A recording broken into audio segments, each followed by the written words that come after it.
라는 전망들이 나오고 있습니다. MBC 뉴스 이재훈입니다.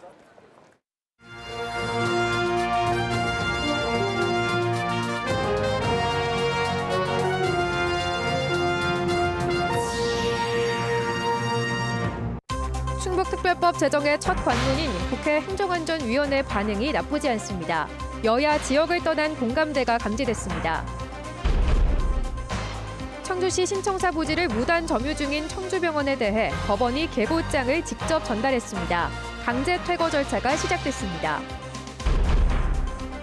차로 변경 차량만 골라 고의 사고를 내 억대의 보험금을 챙긴 일당이 경찰에 붙잡혔습니다. 미성년자도 7명이나 끼어 있었습니다. 단풍철 크고 작은 산악사고가 고개를 들고 있습니다. 지난 주말 연휴 충북에서만 2명이 숨졌습니다. 시청자 여러분 안녕하십니까? 계속해서 충북 소식입니다. 국가를 위해 희생한 지역에 합당한 보상을 달라 충청북도가 추진하는 가칭 충북지원특별법 제정에 청신호가 켜졌습니다. 첫 관문이 될 국회 행정안전위 위원들이 여야를 떠나 지원 의지를 밝히면서 기대감이 커지고 있습니다. 정재영 기자입니다. 충북지원특별법이 왜 필요한지 국정감사를 통해 설득하겠다고 했던 김영환 지사. 국회 행안위원들 앞에서 2개의 다목적 댐과 백두대간, 군 공항 등으로 40년 넘게 받아온 피해와 보상이 필요한 이유를 조목조목 설명했습니다. 국회 행안위는 가장 먼저 특별법을 심사할 소관 상임위입니다. 지금 충북에 가장 필요한 자립 기반은 앞서 말씀드린 과도한 규제를 걷어내고 물을 비롯한 지역 부존 자원에 대한 사용 권리를 합리적 수준으로 회복하는 일입니다. 충북위원은 단 2뿐이고 서울 수도권위원이 절반인 행안위인데 반응은 의외였습니다. 인천위원이 포문을 열더니 국가적 목적의 역할을 함에도 불구하고 과연 정부, 국가는 우리 충북 도민을 위해서 무엇을 했나, 앞으로 충북 발전을 위한 특별법 제정에 힘을 보태도록 하겠습니다. 서울에서도 오히려 더 지사님과 충북 도민의 그 절절한 숙제를 많이 안고 가는 것 같습니다. 지사님이 주신 숙제를 잘 풀어보도록 하겠습니다. 팔당댐이 있는 경기 남양주에서까지 공감을 얻었습니다. 진한 동질감을 느낍니다. 우리 경기 동부 지역은 팔당댐이 있습니다. 팔당역 한강수계 그린벨트 군사시설 보호구역 수도권 정비계획법 등 중첩적인 규제를 받고 있습니다.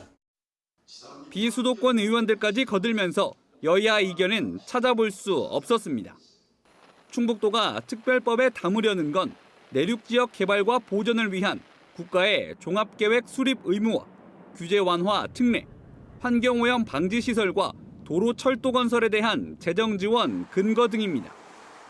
충북 위원들은 한 발 더 나아가 법안 통과를 위한 개선점을 제시했는데 임호선 의원은 수해 지역에 대한 개념 정립과 관련 부처와의 사전 협의 등을 지원이 전 부처에 걸쳐 있습니다.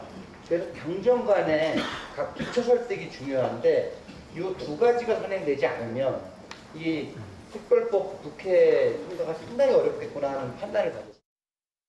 정우택 위원은 조문별 뚜렷한 논거 제시와 차별성 부각을 주문했습니다. 우리 지역에 맞는 진짜 차별성을 갖는 우리 특별법이 제정이 돼야 되기 때문에 차별성 부각에 대해서 각별히 좀 신경을 써주셔야 된다는 말씀 하나 더 드리고 시도별로 이렇게 경쟁적인 특별법 제정은 신중해야 된다 하는 게 지금 행안부의 입장입니다. 충북도는 내륙 지역이 고루 혜택받는 법을 만들겠다며 충북을 뺀 가칭 내륙 특화 발전 지역 지원 특별법이란 새 이름으로 승부수를 던졌습니다. 충청북도의 문제만이 아니라 강원도, 또 경상북도, 경상남도, 전라북도, 전라남도 같이 겪고 있는 문제이기 때문에 이 문제를 공동의 이해를 추출해야 된다고 생각하고요. 충청북도는 의원 입법을 통해 연내 법안 발의를 목표로 하고 있습니다. 국감에서 지지 의사를 밝힌 행안위원들이 법안 1차 심사를 맡을 소위원회의 과반을 차지하는 만큼 현재까지 전망은 밝습니다. MBC 뉴스 정재영입니다. 새 청주시청사 부지를 무단 점유 중인 청주병원에 대해 강제 퇴거를 위한 집행 절차가 시작됐습니다. 법원이 오늘 청주병원에 강제 집행 계고장을 전달한 건데요. 병원 측은 청주시의 과오를 따지겠다며 또 다른 법적 대응을 예고했습니다. 이병선 기자입니다. 법원 집행관이 청주병원을 방문해 계고장을 전달합니다.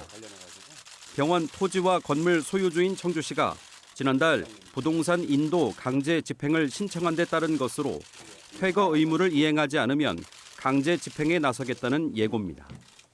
병원 시설에 대한 현장 확인도 진행됐습니다. 특별한 행동을 할 건 아니에요. 그냥 여기 현황만 보고, 우리 현황만 전체 보고 가려고 그러니까 그냥 안 했어요. 법원에 계고장 전달 1시간 만에 청주시는 보도자료를 내고 병원 토지 건물에 대한 본격적인 강제 집행 수순에 돌입했다고 밝혔습니다. 또 환자가 입원 중인 병실에 대한 강제 집행 실시 전에 자율적으로 이전해 달라고 압박 수위를 높였습니다.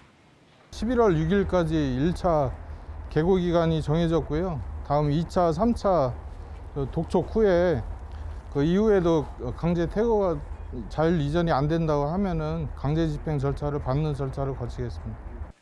계고장을 받은 병원 측은 당황스럽다면서도 퇴거 조치를 수용할 수 없다고 선을 그었습니다. 2016년 당시 부지 교환 협의를 진행하던 와중에 청주시가 일방적으로 보상 절차를 개시해 피해를 당했다며 또 다른 법적 대응을 검토하고 있는 것으로 알려졌습니다. 행정행위 자체에 대해서 너무 납득할 수 없는 부분들이 많기 때문에 왜 그렇게 했는지에 대해서는 한 번쯤은 짚어봐야 되지 않나. 3년 무단 점유로 병원이 얻은 부당이득금 45억 원을 반환하라며 청주시가 제기한 소송이 진행 중인 가운데 병원 측도 청주시가 1, 2심 모두 승소한 토지 건물 인도 청구 소송까지 대법원에 상고하며 물러서지 않고 있는 상황. 환자가 입원 중인 병원에 대해 이례적으로 강제 퇴거 절차가 착수된 가운데 결국 동시다발적인 법정 공방에서 출구가 나올 수밖에 없는 최종의 단계로 넘어가고 있습니다. MBC 뉴스 이병선입니다. 영동 레인보우 힐링 관광지의 조경비리 의혹 사건과 관련해 영동군이 의혹의 핵심인 조경수의 가치를 재감정하기로 했습니다. 영동군은 조경수를 터무니없이 높은 가격에 매입했다는 감사원 감사 결과에 따라 앞서 매입한 조경수 등을 재감정해 감정가가 매입가보다 낮으면 잔금 지급 거부는 물론 가지급금도 환수하는 등의 후속 절차에 나설 예정입니다. 영동군은 조경수와 조경석 매입금 20억 원 가운데 9억 9천만 원은 이미 지급했고 나머지는 지난달 추경을 통해 예산을 확보한 상태입니다. 아울러 감사원이 강등과 정직 등 중징계를 요구한 관련 공무원 2명에 대해서도 충청북도에 징계 요구를 제출할 예정입니다. 청주 오송 바이오폴리스 지구 내 폐기물 매립장 증설 계획이 자진 철회됐습니다. 충북경제자유구역청은 오송 바이오폴리스 지구 내 폐기물 매립장 증설을 신청했던 사업자가 자진 취하원을 제출해 오늘 처리했다고 밝혔습니다. 해당 사업자는 지난 4월 산업단지 밖에 폐기물까지 들여오겠다며 폐기물 처리장 용량을 3배 이상 늘리는 개발 실시 계획 변경을 신청했다가 주민들의 집단 반발을 불렀습니다. 자진 취하원 제출에 앞서 충북경제자유구역청은 지구외 폐기물 반입을 위한 증설은 어렵다는 등의 이유로 사업자에게 서류 수정 보완을 요구했습니다. 차로를 바꾸던 차량들을 노려 고의 사고를 내고 억대 보험금을 챙긴 일당이 경찰에 붙잡혔습니다. 한 동네에서 서로 알고 지내던 10대, 20대, 20여 명이 2년 동안 자신들의 동네에서 상습 범행을 이어왔습니다. 김은초 기자입니다. 충주 도심의 한 회전교차로. 1차로에서 주행하던 택시가 차로를 넘어서자 뒤따르던 블랙박스 차량이 그대로 추돌합니다. 또 다른 교차로. 한 차량이 분홍색 유도선을 넘어서자 뒷차량이 기다렸다는 듯 따라가 들이받습니다. 뒤를 비추는 화면을 보니 부딪히기 직전에 오히려 속도를 높입니다. 사고를 미연에 방지할 수 있는데 불구하고 이제 고의적으로 속도를 내서 달려가서 이제 사고를 내는 그런 이제 유형이 반복이 됐던 거죠. 교차로에서 차로를 바꾸는 차량을 골라 고의로 사고를 낸 보험 사기였습니다. 한 교차로에서 8차례 똑같은 범행을 반복하기도 했습니다. 상대 차량의 과실 비율이 더 큰 점을 노렸습니다. 차선 유도선을 좀 위반을 해서 진행하는 차량들이 좀 많은 장소입니다. 보험사의 의심 신고로 경찰에 붙잡힌 일당은 모두 21명. 한 동네에서 알고 지내던 20대로 이 가운데 미성년자도 7명입니다. 지리를 잘 아는 자신들 동네 주변에서 2년 동안 드러난 고의 사고만 13차례. 이렇게 챙긴 보험금이 1억 원이 넘습니다. 이들은 보험료 할증 부담이 적은 렌터카를 범행에 이용했습니다. 운전자 할증이라든가 이런 불이익이 있기 때문에 주로 렌트카라든가 공유 차량을 이용해서 보험 사기를. 경찰은 이 일당 19명을 보험사기 방지 특별법 위반 혐의로 지난 7일 검찰에 송치했습니다. 또 군복무 중인 2명은 군 수사대로 넘기고 추가 범행 여부를 조사하고 있습니다.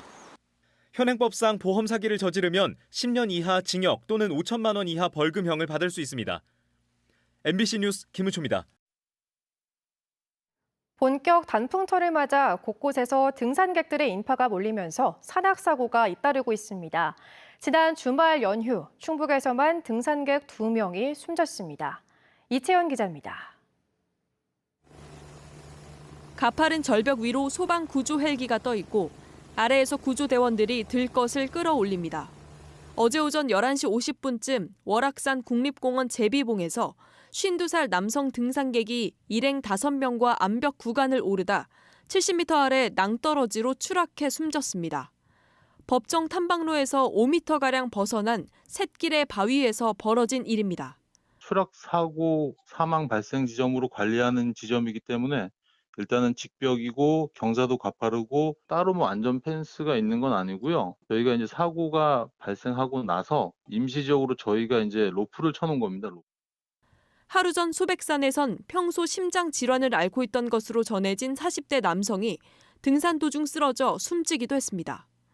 속리산을 찾은 등산객 2명 역시 하산 도중 다리에 쥐가 나 구조되는 등 주말 사이 크고 작은 산악사고가 속출했습니다. 전에 북한산에 한번 갔을 때에 내려오다가 아찔한 그런 경험을 주위에 많은 사람들이 그 바위에서 또 이래 사고가 많이 나는 걸로 저도 목격을 하고. 지난 3년 동안 전국적으로 일어난 산악사고는 3만 2천여 건, 충북에선 1,006건이 발생했습니다. 이 중에서도 4분의 1이 가을 단풍철인 단 2달에 집중됐습니다. 일교차 큰 가을에는 가벼운 차림으로 산에 올랐다가 저체온증에 걸릴 위험까지 더해집니다. 고도에 따라서 0.65도씩 떨어지니까 산의 높이에 따라서 온도 차이가 많이 나고요. 산을 오르고 내리는데 쓸 에너지를 체온을 유지 안 하고 에너지를 많이 쓰니까 더 빨리 좀 지치는 거죠. 조난에 대비해 틈틈이 등산로 곳곳에 위치 표지판 번호를 알아두는 게 좋습니다.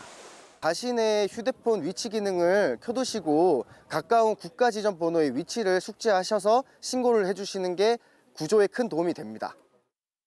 속리산 등 중부지방의 단풍은 다음 주에서 다다음 주쯤 절정에 다다를 것으로 예상됩니다. MBC 뉴스 이채연입니다. 충북 전역에 한파주의보가 발효됩니다. 청주기상지청은 내일 아침 기온이 10도 안팎으로 오늘보다 10도가량 크게 떨어질 것으로 예상됨에 따라 잠시 뒤 저녁 9시부터 충북 전 지역에 한파주의보를 발효합니다. 밤사이 곳에 따라 얼음이 얼겠고 서리가 내리겠습니다. 내일 낮 기온 또한 13도에서 14도 사이로 평년보다 5도 이상 낮을 것으로 예상됩니다. 진천과 청주, 경기 화성과 안성 4개 시군이 수도권 내륙선 광역철도 조기 착공을 위한 공동 대응에 나섭니다. 지난해 국가철도망 계획 반영 이후 사전 타당성 조사가 진행 중인 가운데 4개 시군은 내년 6월로 예상되는 조사 마무리에 앞서 최대한 경제성을 확보할 근거를 마련해 제출하기로 뜻을 모았습니다. 이를 위해 산업단지와 대규모 지역개발 사업 추진 계획을 조속히 확정하는 등 대응에 속도를 내기로 했습니다. 수도권 내륙선은 경제성과 정책성 등 사전 타당성 조사에서 좋은 평가를 받아야 다음 단계인 예비 타당성 조사 대상에 포함될 수 있습니다. 지난달 충북의 무역 수지가 1년 전보다 40% 넘게 급증했습니다. 청주 세관이 발표한 지난달 충북의 무역 수지는 21억 8천만 달러 흑자로 1년 전보다 44.1% 급증했습니다. 이는 전년 대비 마이너스 188%를 기록한 전국 무역 수지와 극명한 대조를 이뤘습니다. 지난달 충북의 수출은 31억 2천만 달러로 22% 증가한 반면 수입은 9억 4천만 달러로 오히려 10% 가까이 감소한 데 따른 겁니다. 수출 품목별로는 충북 수출 비중 1위인 반도체가 11.3%, 2위 화공품과 3위 전기 전자제품이 각각 50%대 증가율을 기록하며 전체 수출 증가를 이끌었습니다. 절임 배추로 유명한 괴산군이 김장을 주제로 한 축제를 엽니다. 괴산군은 다음 달 4일에서 6일 유기농 엑스포 광장에서 유기농의 메카 괴산 가서 김장하자라는 주제로 김장축제를 마련했습니다. 김장축제와 별개로 11월 한 달 동안 괴산 지역 농가 15곳에서도 김장체험 행사를 진행합니다. 말라붙은 청주도심 지류하천에 인공적인 방법으로 유량을 늘리는 도심하천 물길 조성 사업이 추진됩니다. 청주시는 도심 하천의 자정 기능을 강화하고 시민 휴식 공간을 만들기 위해 지류천 상류로 무심천 물을 끌어올리거나 저수지 농업용 수로를 연결하는 방식으로 사계절 물이 흐르는 도심 지류천을 만들 방침입니다. 2024년까지 시범 대상지 한두 곳을 시작으로 2026년까지 청주도심 9개 모든 지류천에 이 사업을 확대할 예정입니다. 한편 청주 대표 도심하천인 무심천도 갈수기인 10월부터 이듬해 4월까지 대청댐으로부터 하루 8만 톤의 물을 유상 공급받고 있습니다. 청주시청 본관 철거 반대 행동에 한국건축역사학회가 참여했습니다. 충북 소식 마칩니다. 시청해주신 여러분 고맙습니다.